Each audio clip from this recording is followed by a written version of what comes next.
Hi everyone, and welcome to another Guru gardening class. This week we are going to be talking a bit more about some birds that we may see in our garden. So last week we talked a bit about mindfulness and how important it is to take time out and just relax, and you can do that by watching some of the birds that visit your garden regularly. So today we're going to have a look at some of the smaller birds that you may see, what food you might need to put out, where you're going to find them and where they will nest. So the birds we're going to learn about today are blue tits, goldcrests, and everyone's favourite, the robin. Now there are lots of small birds out there, far too many for us to talk about here today. But if you're interested, then why not have a look on the internet, get learning and find out lots more about those feathery friends. So who's up first? The blue tit, here he is so cute. They have a very distinctive look with that bright yellow chest and the blue and green markings down their back and wings. But it's that little blue cap which sometimes tufts up, which is a really, really cute feature. If you're thinking of putting up a nest box, you've probably missed the nesting season for this year, but go on ahead and get it placed somewhere secluded in your garden, and then by next year it will be well established and most likely used. There's a couple of things you can do to help blue tits in your garden, and that's to hang peanut feeders. They really like these, but a good seed mix will work just as well. I find that if you're a little bit creative with where you hang your feeders as well, will definitely help and entice more birds to eat from them. I've hung a pine cone filled with suet and seed underneath a large tree near the undergrowth, and they seem to be feeding off that quite frequently. So just to go back to nest boxes, small birds need the boxes with the little holes on the front of them, otherwise they will be predated by magpies and rooks that can easily access the nests which are open. So just consider what type of birds you want to visit and use the nest box before you actually buy it.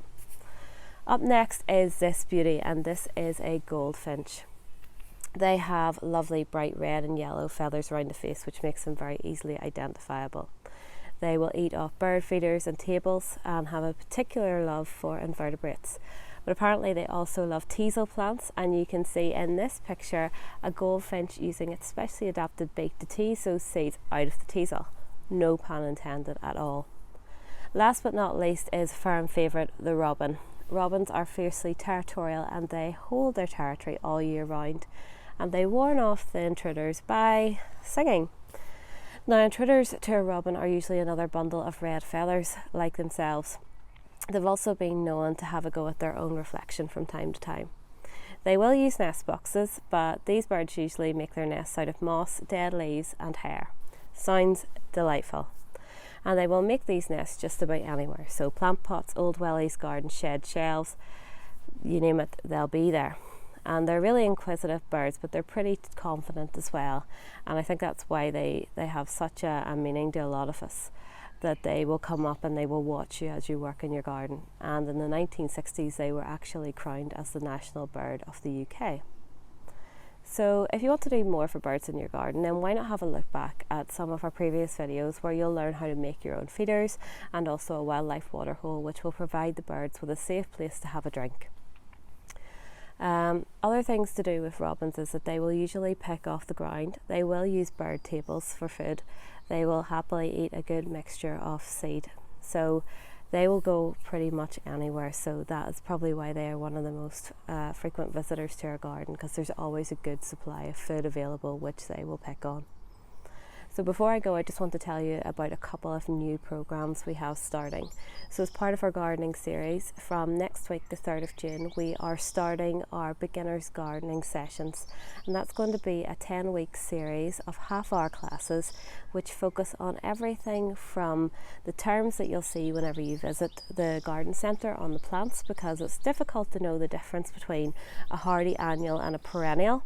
And we'll also talk through watering, when to water, what to water, designing your own flower beds, making hanging baskets and hanging them, and also we'll revisit making bird feeders. So there's going to be lots to learn in those classes, and you don't have to do anything other than join us for half an hour, grab yourself a cup of tea or coffee and tune into our YouTube channel to watch it. It will be really beneficial and hopefully get you out in the garden with a wee bit more confidence. Another program that we have starting is our hen shed. Now, we've been waiting a long time to start this because obviously social distancing constraints have caused us to have to put that on the back burner for a while. But that's going to have a huge range of classes involved there. There's going to be cookery classes for all different age groups, classes for kids, teenagers and adults, and we will also be doing a lot more outreach around the local area. So stay tuned to our Facebook pages, Twitter pages, Instagram and YouTube for the most up-to-date information regarding all of our gardening programs. See you next week.